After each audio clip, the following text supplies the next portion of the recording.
Happy Friday, Vikings. Do you want to be a part of the LESHER KLIB staff? Well, it's time to apply. Do you have great self-management and research skills? Is it easy for you to stay on task?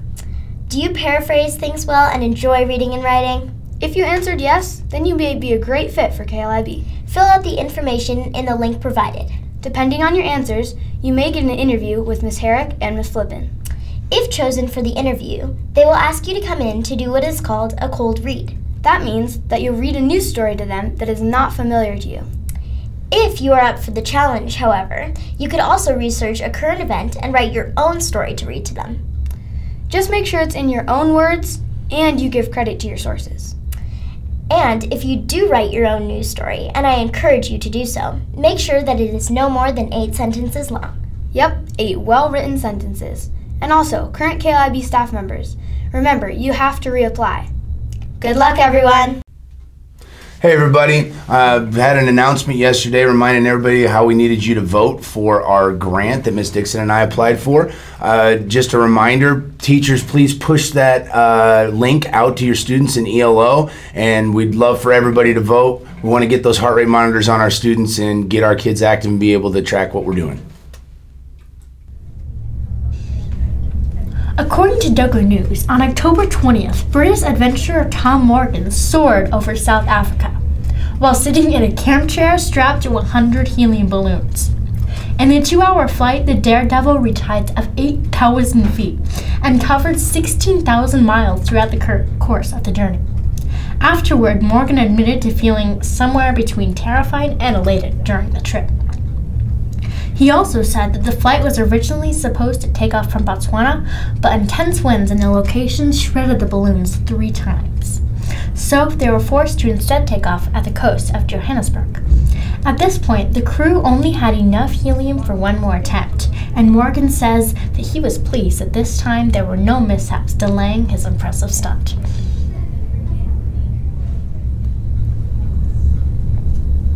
NASA has a new aircraft that they are going to send off into a distant world. Guess what? You have a chance to name this distant world.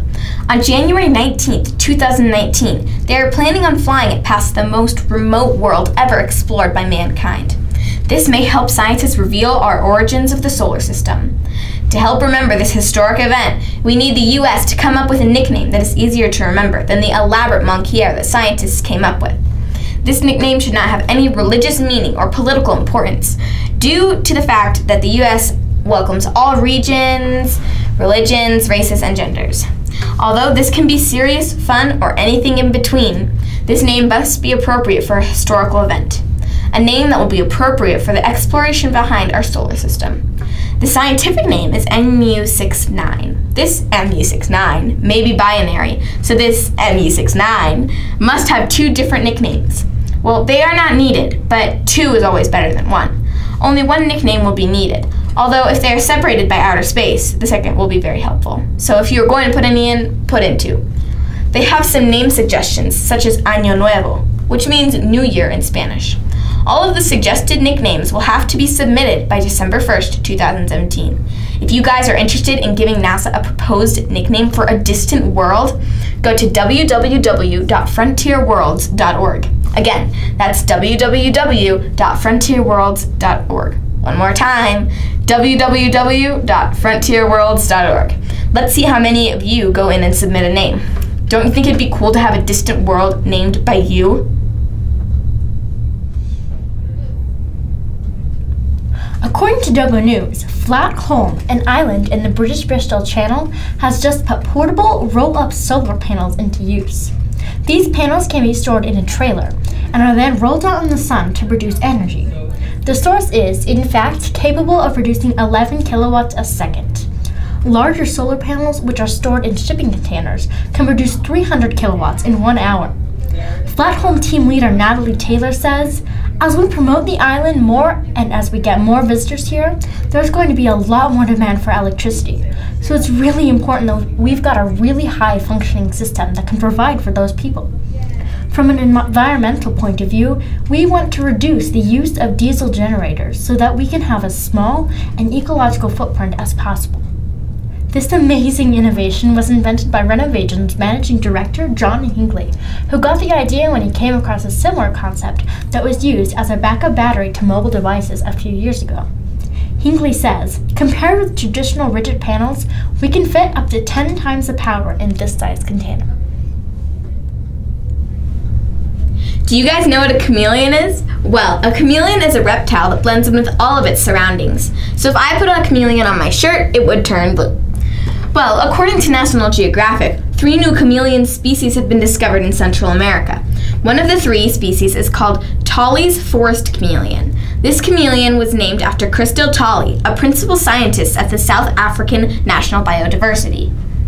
The other 2 species were named after the mountain ranges. One is called Redjuge Highland Forest Chameleon, the other Itombwe Forest Chameleon. Now, 206 different species of chameleon have now been discovered, all in Central Africa. However, the rapid deforestation that is happening in Central Africa is putting animals, including all the 206 chameleon species, down. Watch your step, they can blend into anything. According to Jogo News, a very strange hole has opened up in a huge stretch of Antarctic sea ice called the Weddell Polynia. This means a huge area of open water, about the same size as the American state of Maine. Polynias are reasonably common on the Arctic and Antarctic coast, thanks to consistently strong winds. But this one is different and very rare. It only occurs under very certain conditions. On the topic of the Polynia, Professor Dr. Mohib Latif, head of the research division at Geomar Helmholtz Center for Ocean Research Kiel in Germany, states, the Southern Ocean is strongly stratified.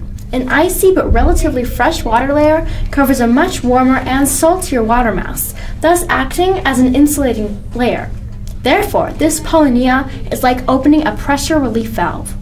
The ocean then releases a surplus of heat to the atmosphere for several consecutive winters until the heat reservoir is exhausted.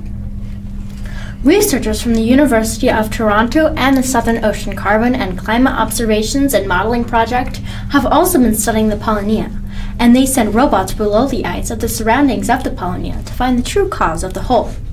One possible solution so far is global warming. However, that could be disputed because the Polynia has occurred in the past, when global warming has not been as much as an issue. We'll keep you posted on the research process of this mysterious occurrence. Today, animals will rise with legal personhood. I wonder what that means. Well, according to NBC News, an organization called the Non-Human Rights Project, or NHRP, filed a lawsuit on behalf of elephants, which states that elephants should not be imprisoned or considered things to be recognized. They say that all elephants at the Connecticut Zoo from 36 to 50 years old and that were all born in the wild should be returned to their natural birthplace. This organization is looking out for the rights of these elephants. In Connecticut, you can get in line to ride these old mammals. This appears to be just one of the issues that NHRP has with the zoos. We'll wait and see what kind of impact this will have on the nation's zoo. Well, that's all we have for you today. See you next time. When your guys' alarm goes off in the morning, do you want to stay in bed? Well, how would you like it if researchers paid you to stay in bed for 2 whole months? A group of medical researchers in Toulouse, France, are paying 24 volunteers $23,000 each to stay lying down in bed for 2 months straight. They are looking for volunteers to help them study the effects of being weightless. You basically lie down for 60 days straight so scientists can study you. Lying down isn't exactly weightless, but the effects are similar. You will have to do everything while lying down. This includes eating, brushing your teeth, and going to the bathroom. One of the scientists says that they must have at least one shoulder touching the bed at all times.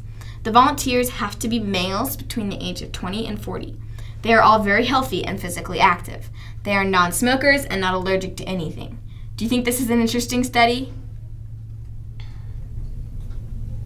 According to Dogo News, a lioness named Sarabi, who loves to play fetch, has been recently discovered by the internet. She lives at the Emoya Big Cat Sanctuary in South Africa's Limpopo province with 2 male lions, and spends most of her time fetching sticks thrown by her caretaker. A video even shows her leaping up a seemingly delicate tree to get a twig at one point. While nobody knows why she enjoys this activity so much, or how her caretaker discovered that she does this activity better than most dogs. On November 8th, an Alaskan citizen tried to steal a motorized shopping cart from a local grocery store, but his slow-speed getaway was soon foiled by the police. His 10-minute joyride on the cart mostly consisted of trying to leave the large store parking lot. He must have had fun riding that thing. But his fun did not last. He was charged with felony theft, as well as $2,500 for the cart. I think he learned his lesson, don't you? According to Dogo News, New York's Old Homestead Steakhouse in New York, just served a $76,000 meal to 10 extravagant guests. The meal featured the most expensive ingredients that we could possibly find, which Mark Jerry, a co-owner of the restaurant, said. The meal began with king oysters that are bigger than the human palm, and they also come at $100 a piece. After that comes the $225 a pound Japanese smoked bacon slabs, glazed in a sauce made from $75 a pound oranges. After that are the decadent Japanese Wagyu beef lollipops. 3, 2, 1. Peanut! Yeah! Wait, did you say go? Is there a problem here? I think so. Wait, did you say go? Yes. Okay. It's just on 1. 3, 2, 1. What? 3, 2, 1. Oh. Caramel. Oh! Ah! I I don't know what it is, but I don't like it. You know it. It's caramel. Ew. I'm good. I'm okay. I like them. 3, 2, 1. Crunchy, coffee flavored. They taste like coffee. Dirt, It tastes like coffee.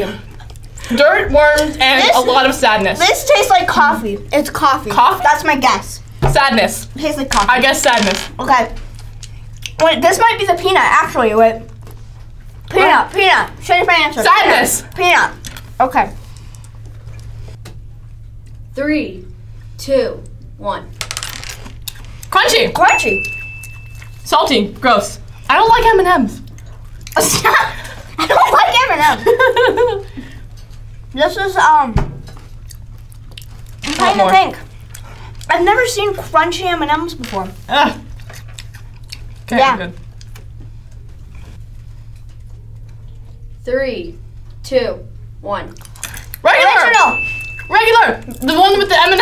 Original. I think that's a tie. But I think I won. look how much they gave us. I'm trying to show this. I don't know where I am.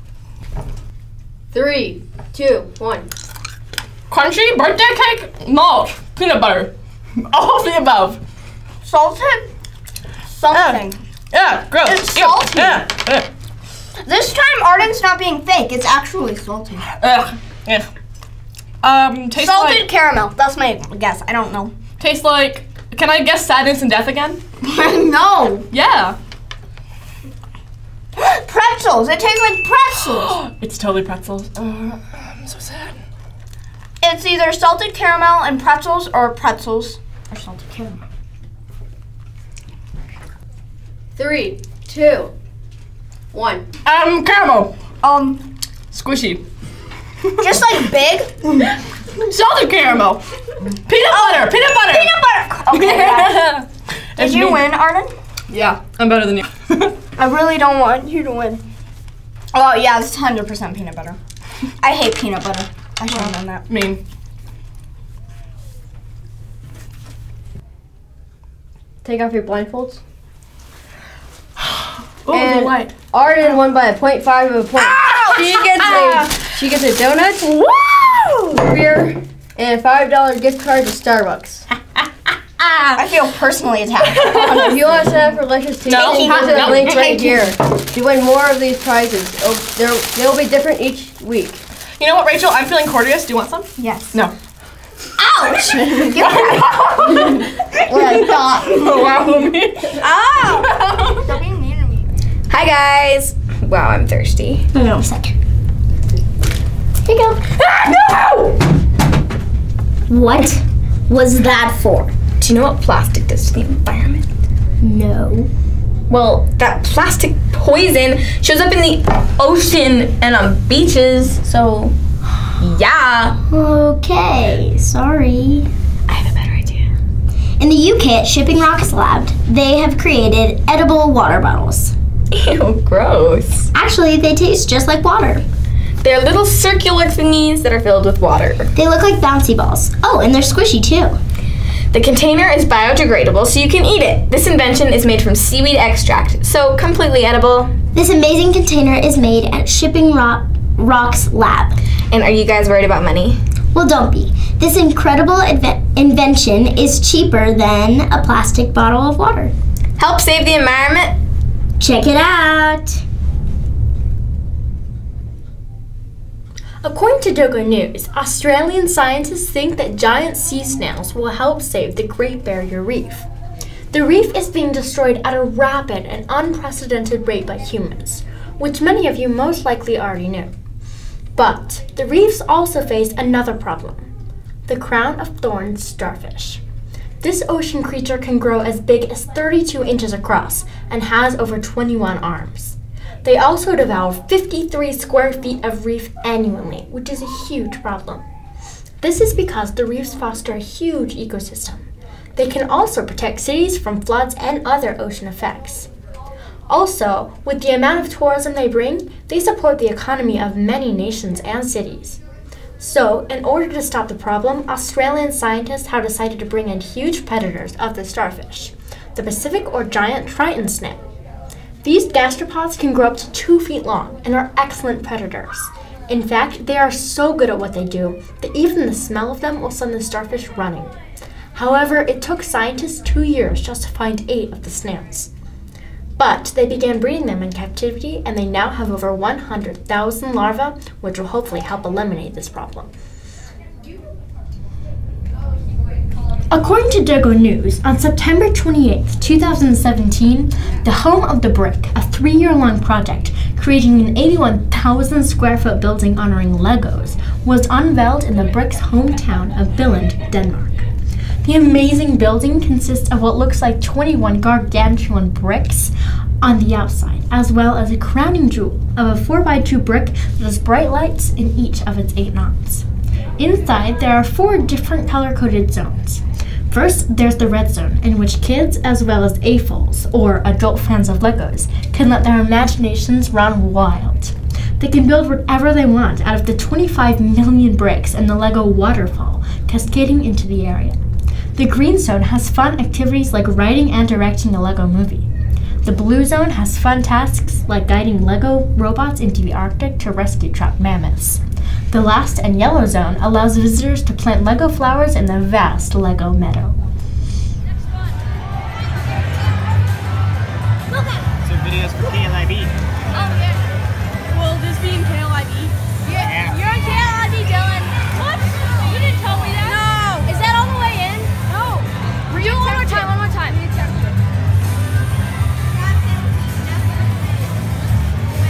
No. Okay. You guys need to make that work.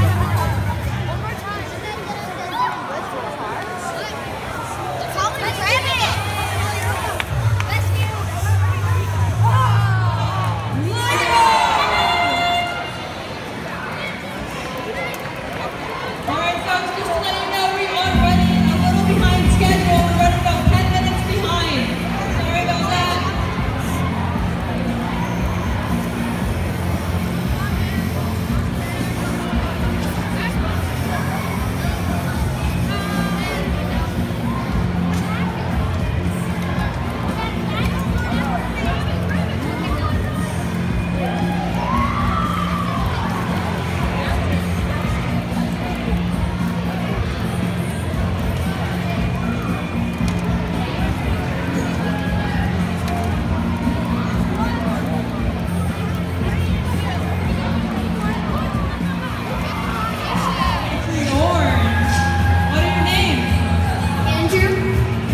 Welcome back to LESHER Challenges. Today we are doing the 7-second challenge, but with teams. The teams are Ian and Bruno versus Marquetta and Kelsey. We need more people to sign up to compete. If you would like to sign up for LESHER Challenges, go to the link right here.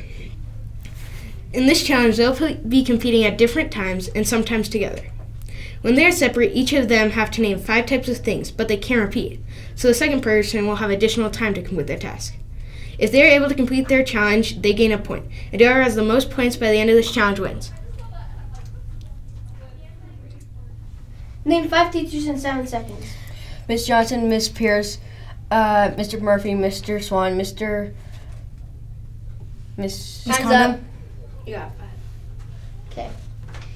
Do a rap session using Central America countries in 7 seconds. Central America, Bolivia, Belize. Time's up. Name at least 5 of the 7 states that border Colorado. Go. Utah, Texas, Oklahoma, New Mexico, Nebraska, Wyoming, Texas. Time's up. Spell LESHER backwards. R-E-H-S-E-L. Yes. Name 5 of the known planets in order closest to the sun. Mercury, Venus, Earth, Mars, Jupiter, Saturn, Uranus, and Neptune. And Pluto, maybe. Got that. Sing the alphabets backward. Z.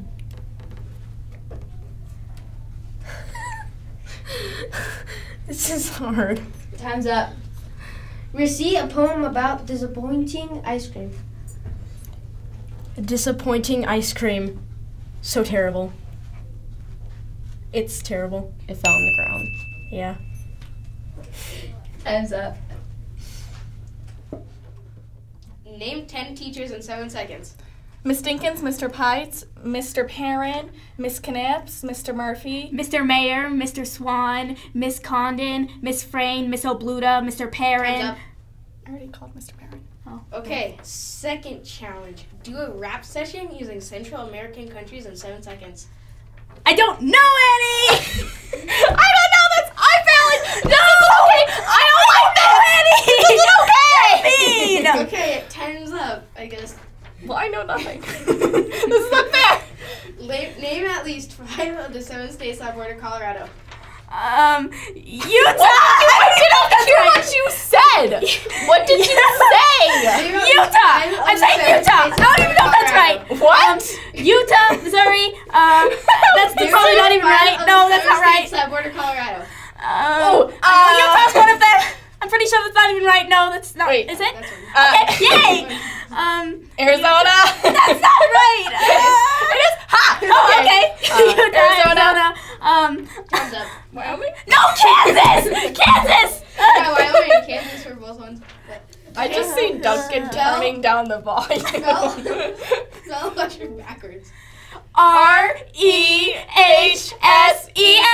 Okay, you got that. Capital I L. was scared you were gonna look up that, but. Oh, I should have. Name 5 of the known planets in order closest to the sun. Mercury, Venus, Earth, Mars, Earth. asteroid belt. Asteroid belt? That's the thing. Jupiter. Okay, time's up. That's probably wrong. You got That's so 5. wrong. I don't think an asteroid belt is a planet. But it's still a thing. It's still a She did thing. name 5. I did five. nothing to contribute to Okay, sing the alphabets backward. Z-Y-X-W. I can't do that in 7 seconds. I only know to We dummy. did this in choir though, where we had to like go backwards. Z-Y-X-W. Okay, time's up. Okay. Recite a poem about disappointing ice cream. Once upon a time, there was this That's a ice cream story, truck. not a poem. A haiku. I don't know how to do a haiku in 5 seconds. Ice cream is awesome. Yeah. Disappointed in me is ice cream. Okay, time's Sure. No, wait, hey! This isn't okay! up. Okay, those are all the challenges. Okay, bye. I lost. The winner by 1 point and a poem about a disappointing ice cream is No, I was so close!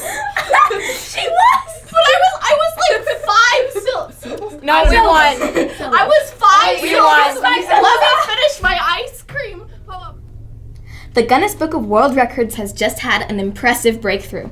The longest chain of dominoes has been recorded on video. Since 2015, members of the Incredible Science Machine have been enchanting people with their complex domino runs that have used over 10,000 dominoes and a bunch of props. This year, they outdid themselves and changed the world record with 76,014 dominoes. This domino run took over 10 days and over 1,800 hours to complete this outstanding run. This domino run has different sections, each representing a different continent. Go ahead and watch this outstanding domino run.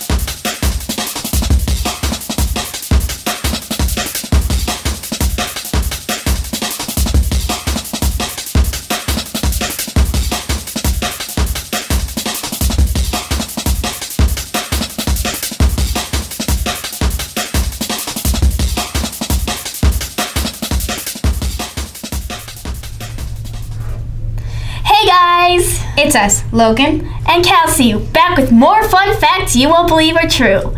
Fact number 1. The moon is moving farther from Earth all the time. Fact number 2. President Lyndon B. Johnson owned an amphibious car. He would drive guests into the lake to scare them, claiming it was a brake failure. Fact number 3. It rains diamonds on Saturn and Jupiter. Fact number 4. Russia is bigger than Pluto. Fact number 5. The shortest war in history took 38 minutes. Fact number 6. Glass balls bounce higher than rubber balls. Fact number 7. Fish can drown. Fact number 8. Another fact about fish. They can also cough. Fact number 9. You can cut pie into 8 pieces using 3 cuts. Fact number 10. All babies are born with blue eyes. Fact number 11. Kangaroos can't walk backwards. Fact number 12. Sea lions are the only animals that can clap and beat. Fact number 13. One of the ingredients to make dynamite is peanuts. Fact number 14. Snails can sleep for up to 3 years. Fact number 15. Hippos have pink milk. Thank you. Hello, it's hero time. Let's introduce our hero from last episode. Hello, Sophie. Hi.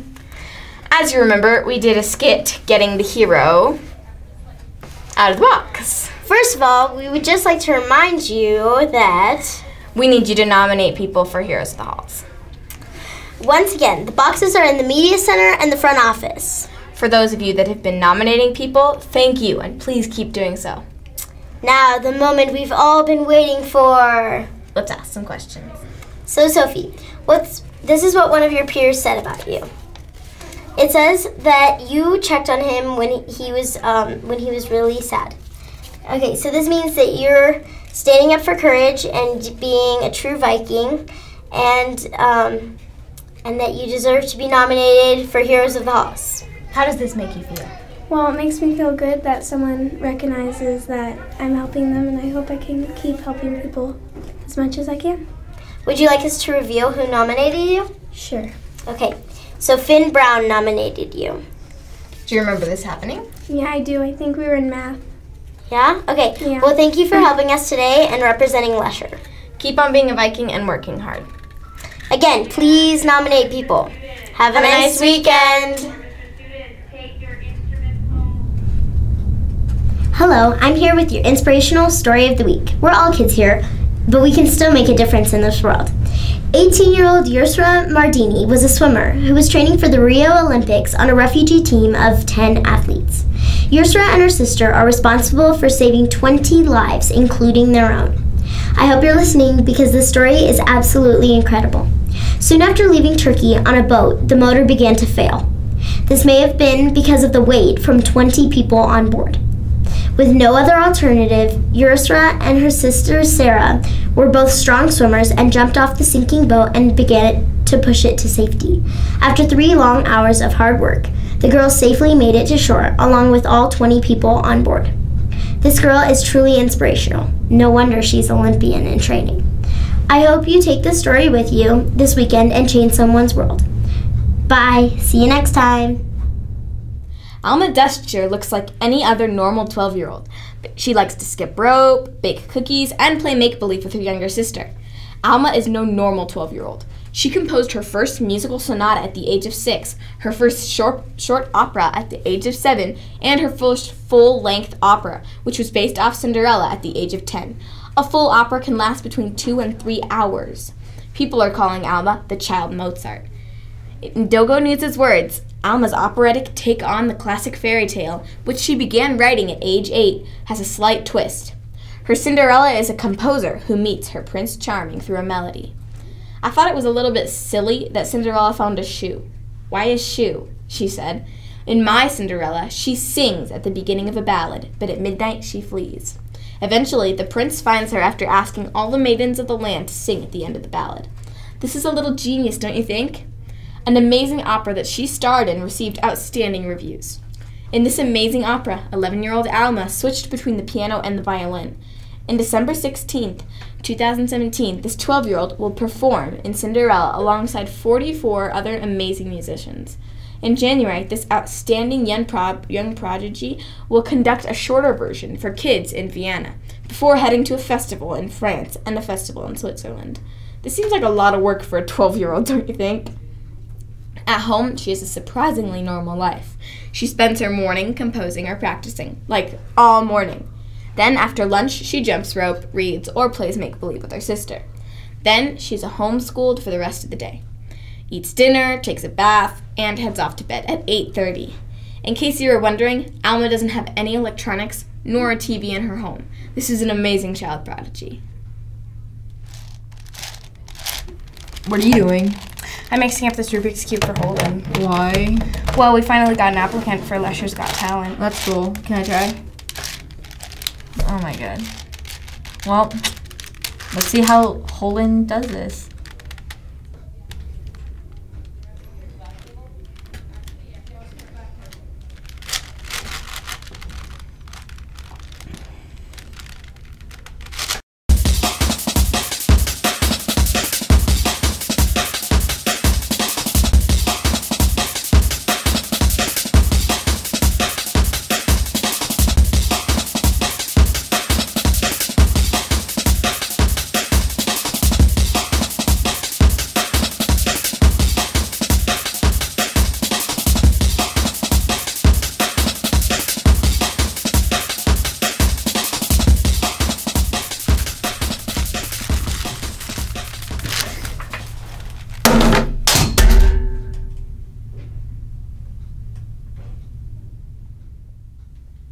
Good afternoon, Lesher Vikings. It's been a great first semester, and I want to thank everybody for your positive impact on our school, climate, and culture. We have 2 weeks left. Finish strong, turn in your work, and let's go off on a high note and go into winter break and really enjoy those 2 weeks of break. So get that work done. Great first semester. Good job. I want to speak to you real briefly about Adopt a Family. We've been talking about it a lot. There's posters around the school. You got boxes in your room, and we're collecting a lot of items for the 19 families, all from our feeder elementary schools, that have been identified as in need or in crisis, and the assistance we provide is very important. As you all are well aware, you've learned about global economics, you've learned about poverty around the world, and a lot of us have even experienced poverty and need in our own lives. And so this is a time of the year where we can lock arms as a Lesher Viking community and really help out somebody else. And you're helping out a specific family, and what you do impacts them greatly. If you remember from the PowerPoint, there's a lot of specific quotes about how you impacted them from previous families that we donated stuff to, and just the large impact on their life. A lot of times when these families come in to pick up all this stuff, they're in tears because they're so grateful and thankful for the the stuff we provide for them. So I want to thank you in advance. If everybody can just think about one way they could help out, bring something in. Some people bring in bags of groceries and bags of clothes, and so thank you for that. Some people bring in one item. Whatever you do is important, and it matters, and it positively impacts these families from our feeder elementary schools. So let's lock arms. Let's write something down right now. What are you going to do to help out your adopted family? Everything's important, and I want to just encourage you guys to be selfless, do something good for somebody else this holiday season, and make a positive impact. So thank you for your work with adopted family. This weekend's a big weekend. We got 1 week left. All items are due next Friday, December 15th. We'll start wrapping boxes in ELO Thursday, Friday next week. And so bring your stuff in. Let's get it done. And let's really provide a great holiday season for these 19 families. Have a great rest of your day. Have a great weekend. If you want to help out on Saturday, December 16th and help deliver these gifts to the family, feel free to come talk to me, Mr. Morrow, and we can talk about how we can set that up. Thank you. Go Vikings. Have a great weekend.